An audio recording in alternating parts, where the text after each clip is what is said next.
c'était une catastrophe. Salut à tous, aujourd'hui on s'attaque à Cat's Eyes, la nouvelle série événement de TF1. Une adaptation qui fait beaucoup parler, mais pas forcément pour les bonnes raisons. Est-ce que cette version française du manga culte de Tsukasa Ojo vaut le détour? C'est ce qu'on va voir ensemble. Cat's Eyes est réalisé par Alexandre Laurent, à qui l'on doit les séries Le Bazar de la Charité et Les Combattantes sur TF1, adapté du manga culte de Tsukasa Ojo avec un budget de 25 millions d'euros. Elle met en scène Camille Lou, Constance Labbé et Claire Romain dans les rôles des trois sœurs Chamad, tandis que MB14 incarne le capitaine Quentin Chapuis.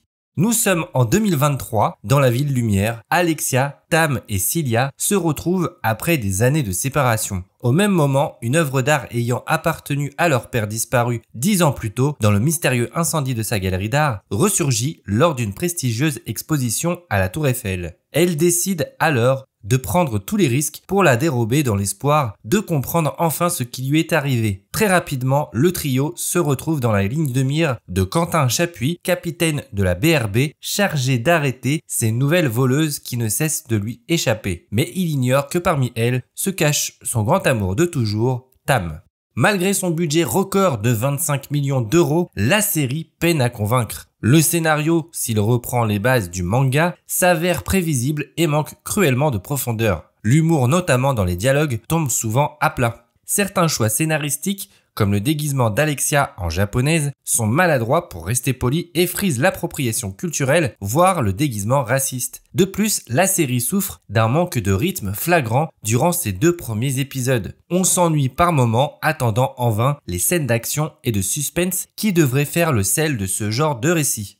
Alexandre Laurent nous offre une réalisation soignée avec des scènes de nuit visuellement superbes dans le premier épisode. L'accès aux monuments emblématiques de Paris, comme la Tour Eiffel, donne une ampleur indéniable à la série. La scène d'escalade de la Tour Eiffel, tournée en conditions réelles, est particulièrement réussie. Cependant, le choix de filmer ces monuments de façon presque ostentatoire donne l'impression que la série mise tout sur le décor au détriment de l'histoire. Par ailleurs, certaines scènes, notamment les courses-poursuites, manquent cruellement de dynamisme. On note également une certaine inégalité visuelle entre les épisodes, le premier bénéficiant visiblement d'un budget plus important que le second. Le trio d'actrices principales peine à convaincre. Constance Labbé dans le rôle de Cilia délivre une performance sans relief, trop proche de ses rôles habituels dans les productions TF1. Camille Lou, en revanche, apporte une certaine sensibilité à son personnage de Tam. Claire Romain se révèle être la plus convaincante des trois. Son interprétation d'Alexia insuffle une énergie bienvenue à la série, malgré quelques excès de surjeu au début. Quant à MB14, il ne parvient pas à incarner le commissaire Quentin Chapuis de manière crédible. Je l'ai vraiment trouvé mauvais. Il y a aussi Élodie Fontan, qui devient une spécialiste des adaptations des œuvres de Tsukasa Ojo après avoir joué Laura dans Nicky Larson. Autant je l'ai trouvée très convaincante dans le film de Philippe Lachaud, là, en méchante, ça ne fonctionne pas. Elle a un jeu monolithique. Et aussi, je ne comprends pas le choix de sa perruque, c'est vraiment très moche. Le générique est visuellement plutôt cool, le réarrangement est plutôt sympa, même si ça reste un peu fade par rapport au générique culte du dessin animé. En conclusion, Cat's Eyes illustre parfaitement les écueils d'une adaptation ambitieuse mais mal maîtrisée, malgré quelques qualités visuelles et des moyens conséquents. La série échoue à captiver son public, handicapé par un scénario et des dialogues très moyens, des performances inégales, une déception, alors que pour une fois, c'était un manga plutôt accessible pour une adaptation.